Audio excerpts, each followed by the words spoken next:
Good morning, guys. Now we start para second from the poem in elementary school, classroom in a slum, composed by Stephen Spender. All of you have known the condition of the students in the previous part of the para, and in the second para we would know that Stephen Spender has described the condition of the class and what type of pictures are there and how much the students are interested in those pictures, because it is an elementary school, and in an elementary school all of you know well that there are so many pictures to attract all the students' attention towards them. Now I start. On sour cream walls, there is a one more drawback of the class. On the sour cream walls, sour cream, faded walls, the walls are colorless. It may also be happen when the school erected. At that time, at the first time, the painting had been done, and after that, no one cared for the walls to be painted.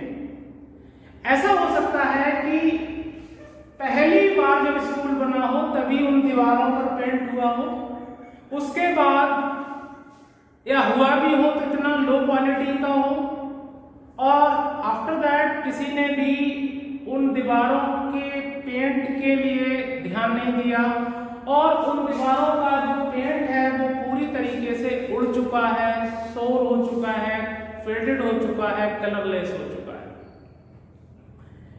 Donations, there is only one word but deep meaning. Donations. On the wall there is a slate, and on this slate there is a name of donators: 1, 2, 3, 4, 5, 6, 7 and so on. वो लोग जिन्होंने इस school को charity दी, दान दिया, suppose that किसी ने 10,000 दिए, किसी ने 9,000 दिए, किसी ने 5,000 दिए, तो इट वाज डिसाइडेड बाय यहाँ पर 10,000 वाले का नाम, यहाँ पर 9 का, यहाँ पर 7, 8 एंड सो ऑन. तो जिन लोगों ने इस स्कूल को बनवाने का खर्च उठाया था, उन लोगों का नाम उस दीवार पर एक पेंट करके स्लेट जैसा बना दिया गया है, उन सबके नामों को लिख दिया गया है.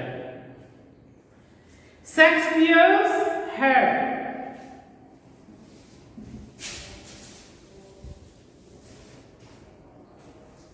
all of you must know that Shakespeare is the greatest dramatist of the world. Shakespeare जो है वो दुनिया के महान नाटककार हैं, और उनका एक पिक्चर यहां पर इस दीवार पर बना हुआ है.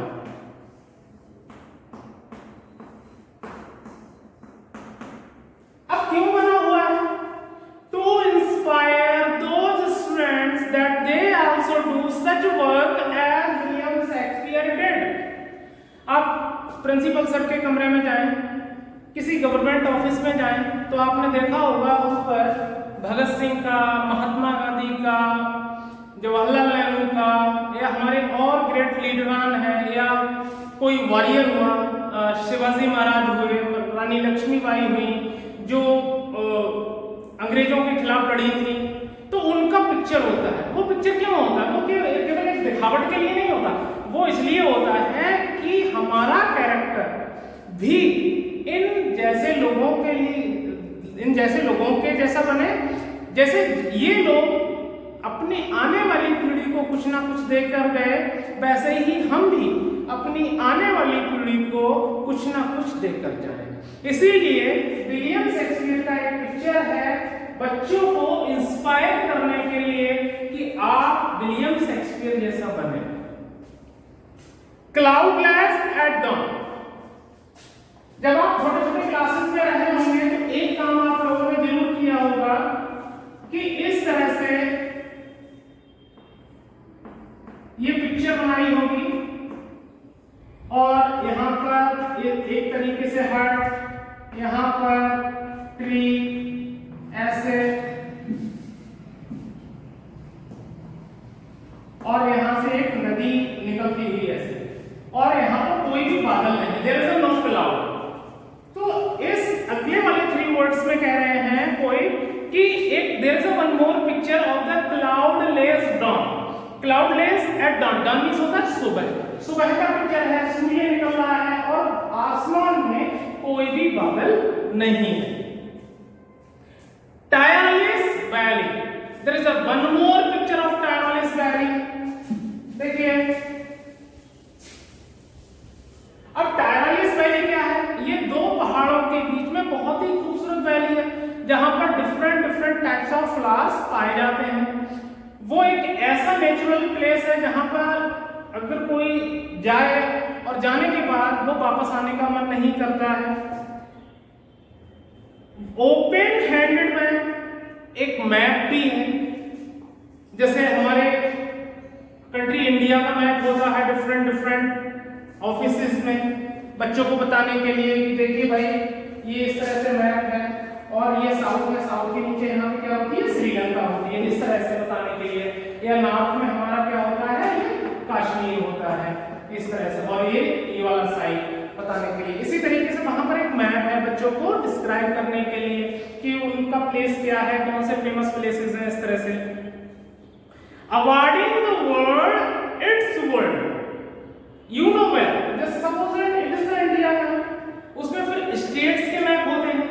अगर आप स्टेट्स के मैप में जाओगे तो सिटी के मैप होते हैं, अब सिटी के मैप में जाओगे तो जो टाउन्स होते हैं उनके मैप होते हैं, टाउन्स में जाओगे तो विलेजेस के मैप होते हैं, और विलेज के मैप में जाओगे तो लास्ट अगर आप गांव से बिलोंग करते हैं तो आपका जो सर्टेन पॉइंट्स हैं जैसे प्राइमरी स्कूल्स हुए, पंचायत घर हुए, आपका मकान या आपका खेत हुआ, वो उन मैप्स में मेंशन होता है। तो वही कह रहे हैं कि awarding the world it's world and at for the children. कहते हैं देखिए इतनी अच्छी चीजें हैं, विलियम शेक्सपियर का हेड है, टायरलेस वैली है, और ये सारी चीजें हैं, लेकिन फिर भी और one more thing is there, valid flowery tireless valley. अब देखिए ये जो टायरलेस वैली थी, ये टायरलेस वैली उन्होंने क्या काम करा, ये इस तरह से दिखाया, ये स्कूल का वेल दिखाया, जो होता ना पीरियड्स रखते हैं जो ऐसे जो हमारे भैया बजा देते हैं। अब इसमें उन्होंने क्या करा है, फ्लावर्स दिखाए हैं, ये ऐसे टायरलेस वैली दिखाई है, यहाँ पे फ्लावर्स दिखाए हैं। तो बच्चों को अट्रैक्ट करने के लिए उन्होंने वो टायरलेस वैली जो है बेल शेप में दिखाई, बेल में घंटी की शेप में दिखाई गई है। अब कहते हैं कि ये इतनी सारी चीजें हैं, तो ये and yet for the children these windows not this map their world. The poet says that the window of that room are their world, not this map, because those children, those students are not interested those objects that are painted or created in the class। वो हमेशा बाहर देखते रहते हैं या Windows की तरफ देखते रहते हैं। their world where all their future painted with fog। इनका जो एटमॉस्फियर है जहां पर ये रहते हैं, देखिए आप लोग, आपका स्कूल आपके घर से काफी दूर होता है और खासकर ऐसी लोकेशन में होता है जहां पर ग्रीनरी होती है, नेचुरल ऑब्जेक्ट्स होते हैं। क्यों? बिकॉज आप चाहे कैसे भी जगह से बिलोंग करते हो, गांव से बिलोंग करते हो, शहर से बिलोंग करते हो, और एक ऐसे एरिया से बिलोंग करते हो जहां 24 आवर्स जो है हसल एंड पसल रहता, शोर शराबा रहता। Then when you go to the school, then your mind completely changed. अब स्लमी चिल्ड्रन है, स्लम में ही बच्चा पढ़ रहा है, स्लम से निकलता है और स्लम में ही चला जाता है। और रही बात उनके कैरियर की, उनके फ्यूचर की, तो ये बच्चे जो हैं इनका कोई कैरियर नहीं है। इनको एक invisible fog you know well, कोहरा, जाड़े के दिनों में देखा होगा बहुत सारा कोहरा आ जाता है तो हमें 10 कदम का या थोड़ी दूर तक का नहीं दिखाई देता। तो इनके जो लाइफ को, इनके जो कैरियर को एक इनविजिबल फॉग ने कवर अप कर रखा है, ये आगे नहीं बढ़ सकते। अब there is a one more picture, एक और पिक्चर है इसमें। A narrow street sealed in with lead sky. अब एक यहां पर एक रास्ता है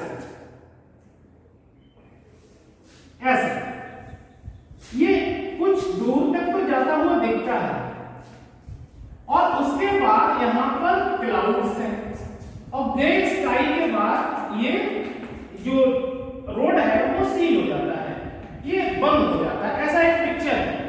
तो seeing this picture, the poet wants to describe, though it may also be happen that these children would go or cover up a little distance, but they would never be the horse of long race.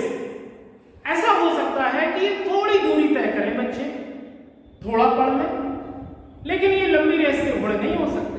ये अपनी education के बल पर आसमान को छूने वाले student नहीं बन सकते, क्योंकि वो ट्रीज या वो पौधे जिनकी जड़ कमजोर होती है वो सर्कमस्टांसेस की आंधी में बहुत जल्दी गिर जाते हैं या खत्म हो जाते हैं। Last line of this para, as well as it starts far from the sea waves and it complete far from rivers. These students are very far. These students don't know what a river is. ये नहीं जानते कि नदी क्या होती है। Caps, cap means snow covered hills, snow covered mountains, snow covered tops. ये नहीं जानते कि जो पहाड़ होते हैं उनकी जो चोटियों पे कवर होता है स्नो से, वो नहीं जानते कि ये क्या होता है। And stars of words, शब्दों के सितारे। शब्दों का सितारा का मतलब है कि जब हमारी education, if we have a good education, then we shine in the sky just like a bright star. जब हमारी एजुकेशन बहुत अच्छी होती है तो हम आसमान पर एक चमकीले सितारे की तरह चमकते हैं।